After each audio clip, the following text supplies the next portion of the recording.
Cet homme s'appelle Brendan Eich. En 1995, il a commencé un nouveau projet qui allait prendre des mesures disproportionnées. Il lui a fallu seulement 10 jours pour le réaliser, mais 10 jours de travail acharné, avec peu de sommeil et sûrement beaucoup de tasses de café, pour créer ce langage qu'on connaît tous, JavaScript. Ce langage avait pour but de rendre programmable un des premiers navigateurs de l'ère Internet, qui s'appelait Netscape. C'est pourquoi Brendan Eich a travaillé d'arrache-pied pour rendre le langage simple à comprendre et à prendre en main. Mais attention, si on peut facilement écrire du code qui fonctionne, ce code peut vite devenir mauvais, donc source de bugs, et faire retourner les plus grands devs dans leur tombe. Pour cette raison, certains détestent JavaScript. Malgré tout, JavaScript reste le langage le plus utilisé dans le monde, et aujourd'hui, je vais vous transmettre l'essentiel en 2 minutes, grâce à mes 5 ans d'expérience dans le développement web. Bien sûr, impossible d'être exhaustif en si peu de temps, mais l'avantage de ce format, c'est qu'il va vous apprendre ce qui me semble le plus important. En JavaScript, comme dans tous les langages de programmation, on a bien sûr des variables. On peut déclarer les variables avec les mots-clés var, let et const. Var était le mot-clé principal de l'époque, son utilisation est généralement déconseillée aujourd'hui. Let permet de créer des variables dont la portée se limite à son bloc. Exemple, dans ce code, la variable a est déclarée dans un bloc. On le voit ici car elle est à l'intérieur des accolades d'un if. Si on essaie de lire la valeur de a, cela fonctionnera sans problème. En revanche, si on essaie de lire en dehors du if, ça ne marchera pas, car on se retrouve en dehors du bloc. On dit que sa portée est limitée à son bloc.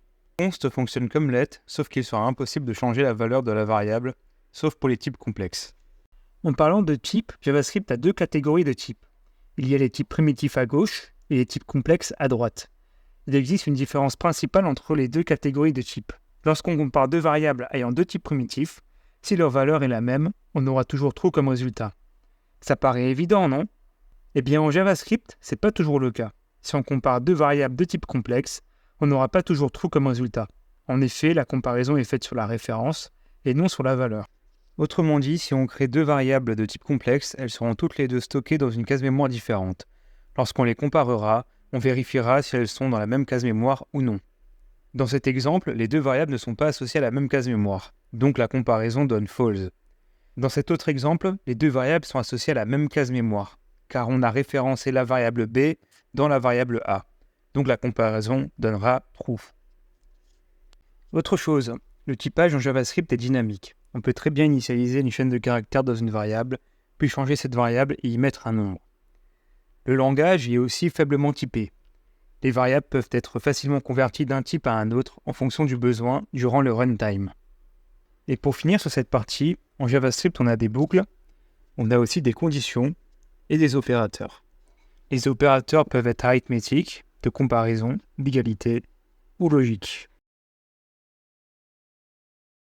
Parlons un peu de l'environnement autour de JavaScript. JavaScript était initialement conçu comme un langage de scripting utilisable dans les navigateurs seulement. D'ailleurs, ceux-ci arrivent à lire le langage au fil de l'eau sans avoir besoin de compiler le code. C'est ce qu'on appelle la transpilation.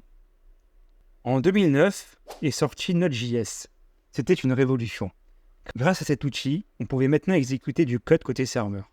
Autrement dit, on peut exécuter JavaScript sur des systèmes d'exploitation et plus uniquement sur des navigateurs. En JavaScript, vous pouvez installer des librairies et des packages dans votre projet. Il en existe des millions. Pas besoin de réinventer la roue. Pour les installer, vous aurez besoin d'un gestionnaire de packages.